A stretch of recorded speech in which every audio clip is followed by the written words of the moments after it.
mula sa luwa. At siya po mismo ang nag-aral dito. At ang rekomendasyon po sa kanya ay kanya naman pong inayungan. Ang rekomendasyon po ay saka na po namin ibabahagi sa inyo. Kailangan po na namin umaksyon. Hindi po ngayon ang tamang panahon para i-reveal kung ano po ang dapat na gawin ng pamahalaan para sa mga nabibiktima ng kakulangan ng supply ng tubig.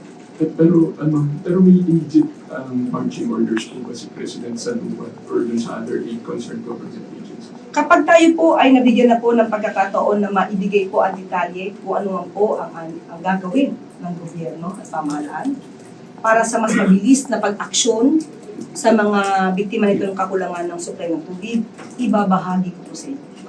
Last na po, i-confirm ko lang rin po kung may natanggap na rin po ba ng Office of the President yung enrolled bill na konektadong bill. Parang hindi ko siya natanong ngayon. Sige po, itatanong po muli, hindi ko siya...